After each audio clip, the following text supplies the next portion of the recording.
Uh, in today's lecture, we are going to study the differences and the reasons behind the differences between the action potential patterns of different cells and what affects the shape of the action potential. As a general rule, the skeletal muscle and cardiac muscle show different types of action potentials. Skeletal muscle has a much shorter action potential compared to cardiac muscle, which depolarizes fast and repolarizes relatively fast. On the other hand, cardiac muscle has a longer action potential duration, and even though the depolarization is fast, the repolarization is usually slow, and even though the duration of the action potential differs between species and between the cardiac cells, depending on the location of the cardiac cell, for example, atrial cells, ventricle cells, or which part of the ventricle the cell comes from, affects the duration of and the shape of the action potential. But in general, the cardiac muscle, the cardiomyocyte action potential has a slow repolarization phase, and this relatively slow repolarization phase is called the plateau phase. To understand the reasons behind these differences, we have to understand the skeletal and cardiac muscle physiology a little bit more. This will also teach us about the subtle differences between the excitation-contraction coupling of skeletal and cardiac muscles. It is well known that skeletal muscle contraction is not dependent on extracellular calcium. Even if you have no calcium in the extracellular media, you can still get skeletal muscle contraction normally. However, it's quite different in the cardiac muscle, which is extremely dependent on extracellular calcium, which when you remove the extracellular calcium, the cardiac muscle contraction ceases or diminishes very quickly. There is also another important point that we should know about the difference between the cardiac and skeletal muscles. They are both striated muscles, so they have a similar general architecture in cellular architecture. However, there are subtle differences. The general structure for striated muscles, when you have a large magnification, you see this general structure, which is called a triad or a dyad. As you know, if you remember the previous video, if you've seen the previous video and remember the histology lessons, there are two tubules, which are basically invaginations of the sarcolemma, and there are parts of sarcoplasmic reticulum that come together and form repeating structures called triads or dyads. At the molecular level, the ryanine receptors are located on the sarcoplasmic reticulum membrane, facing the T-tubules, and on the T-tubules there are L-type calcium channels, or dihydropyridine receptors, they are also called sometimes, facing the ryanine receptor. So these two proteins are in very close proximity. This is a very superficial outline of the general architecture. You have to look for details in the histology books. This is the general structure, and the general sequence of events leading to contraction is like this. There is an action potential, the membrane potential, cell membrane potential, changes, depolarizes.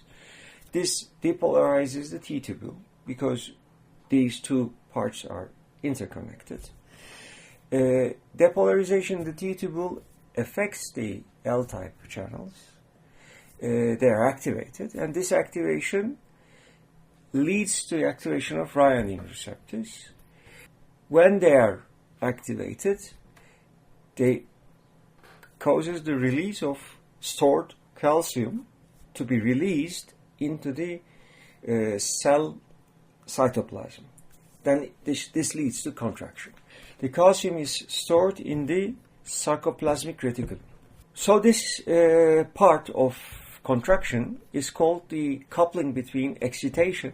Excitation here means the action potential, and contraction, and excitation-contraction coupling. This is the general sequence of events, which is similar in cardiac and skeletal muscles. However, there are subtle differences. These differences are subtle but important.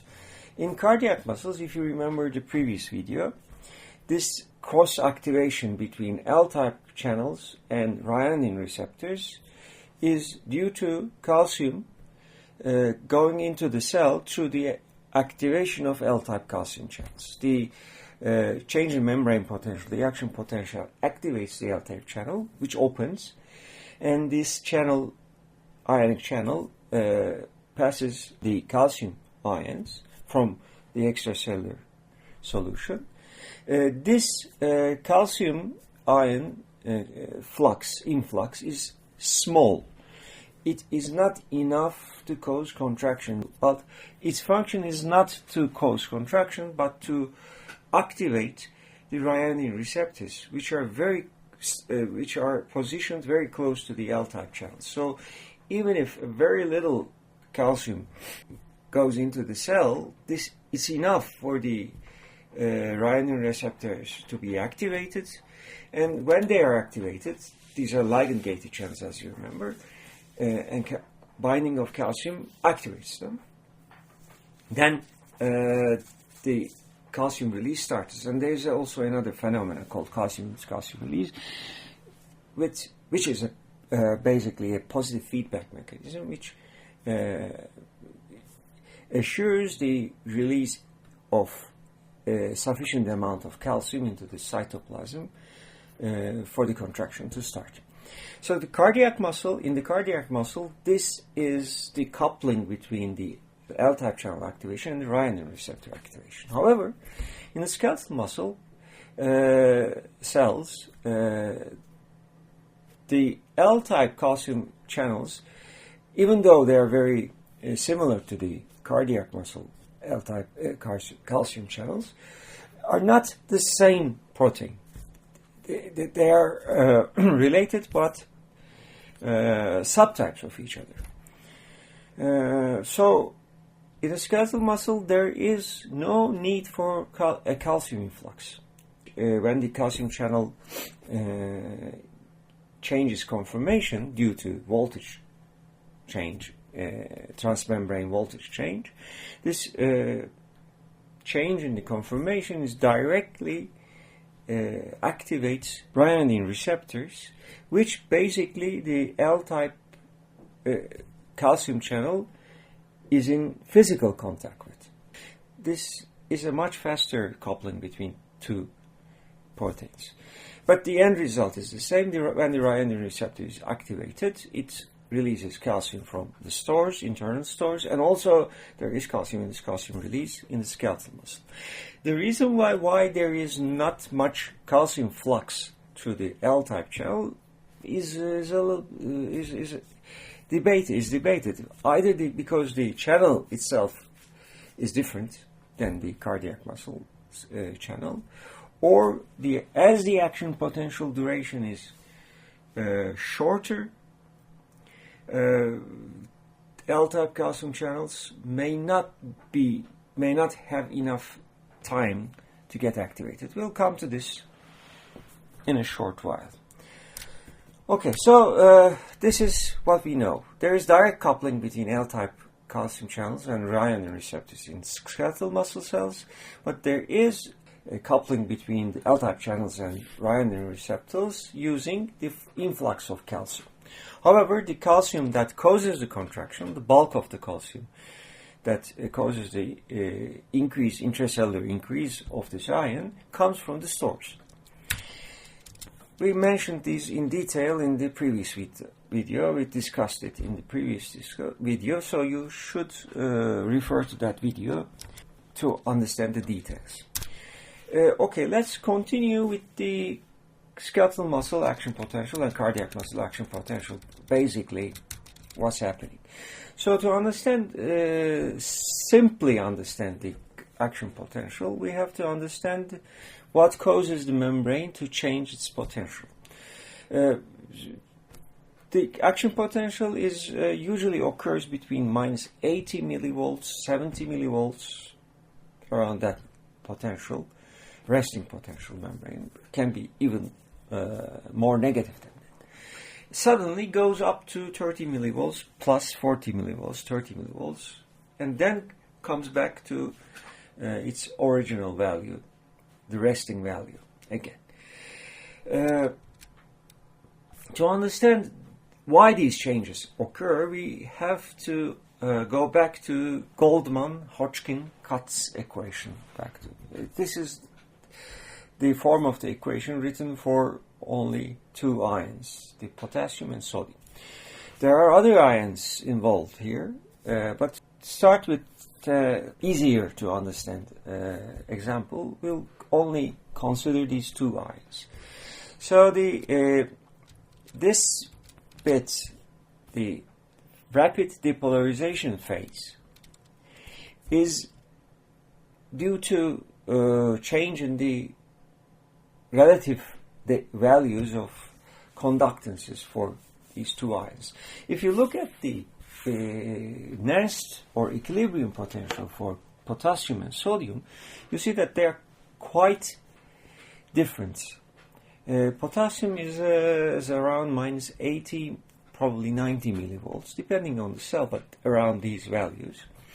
And on the contrary, the sodium Nernst potential is at 50 millivolts, plus 50 millivolts. So, in order for the membrane to rapidly depolarize, you can see from this equation that the sodium conductance should become much larger than the potassium conductance. Otherwise, the membrane potential won't be able to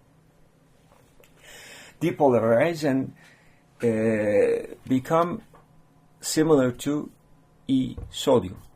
So the sodium conductance in relation to potassium conductance get larger. The reason for this is the activation of voltage-gated sodium channels, as you know. There are two events happening after this.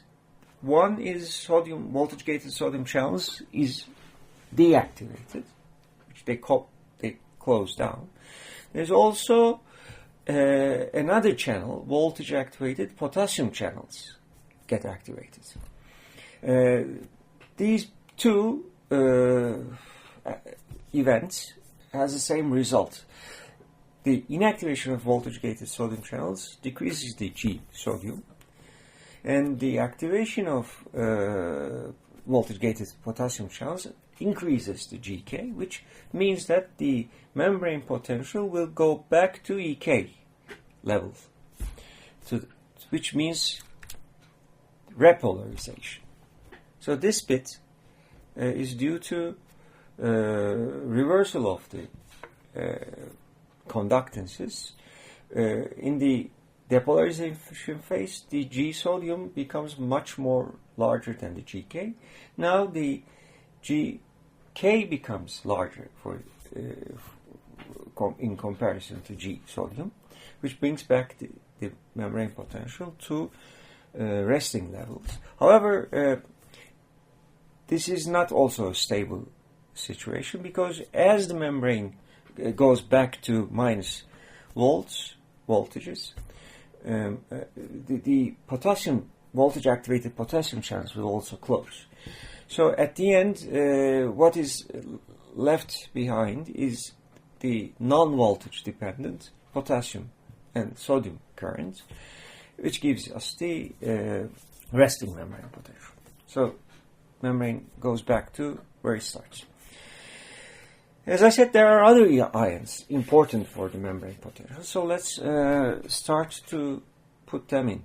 First of all, in skeletal muscles, the resting membrane potential is not defined by potassium conductance. There is another important conductance, chloride conductance,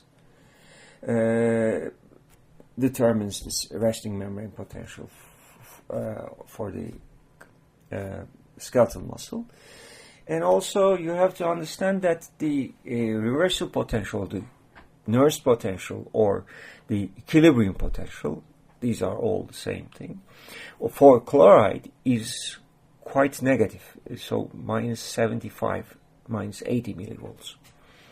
That conductance is also a polarizing effect, has a polarizing effect. So chloride conductance increases, the membrane gets polarized, goes back to negative potential. But there is also another ion which is more relevant to our discussion, is the calcium. Calcium reversal potential is quite positive because the difference between the intracellular and extracellular concentration of calcium is very large. Reversal potential, the Nernst potential for calcium is quite positive. So the conductance for calcium causes a depolarization of the membrane. So it has a depolarizing effect because its Nernst value is quite positive. So let's go back to the difference between these action potentials of skeletal muscle and cardiac muscle cells. In skeletal muscle cells, as I said, there is no need for calcium currents to occur. So there is no need for calcium conductance for the initiation of the contraction, skeletal muscle cell contraction. This may be due to the structure of the L-type calcium channel, or it may be due to the shortness of action potential, because the voltage-gated L-type calcium channels has a much slower activation and inactivation kinetics compared to, for example, voltage-gated sodium channels. So this is a schematic comparison of the activation and inactivation of these channels. As you can see, to a similar depolarization, voltage-gated channels open and then inactivate very fast. However, L-type channels lag behind and they respond much slowly. This is an important factor in understanding the differences between the skeletal and cardiac muscle action potentials. So by keeping this in mind, let's go back to the skeletal muscle. And as I said, there is no need for calcium influx for the skeletal muscle to contract. This may be due to the differences between the L-type channels, channel proteins in cardiac cell and the skeletal muscle cells. But however, it may also be due to the rapid repolarization of the skeletal muscle due to a large conductance of chloride, voltage-gated chloride channels. Whatever the reason is, there is not much calcium conductance occurring in the skeletal muscle. However, in the cardiac muscle, the repolarization is much slower, and the calcium channels, the slow calcium channels, has a chance to get activated. And once they get activated, they start to determine the membrane potential because the sodium channels are being inactivated. However, they are replaced by calcium conductance.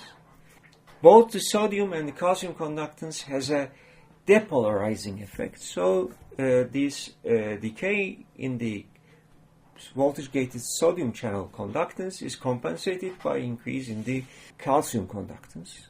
Causes this plateau phase, membrane staying at positive membrane potentials for a long time. And then, as they also inactivate, and also the increase in the potassium conductance as time goes by, causes the membrane to go back to negative potentials, and then this closes all the voltage gate channels, and the membrane goes back to its original value. This is basically in a very short and rough description of the differences between the cardiac cells and the skeletal cells, the reason between the different patterns of action potentials, and also the results of this coupling, EC, excitation contraction coupling mechanism, and its effect on the action potential patterns. See you in the next lecture.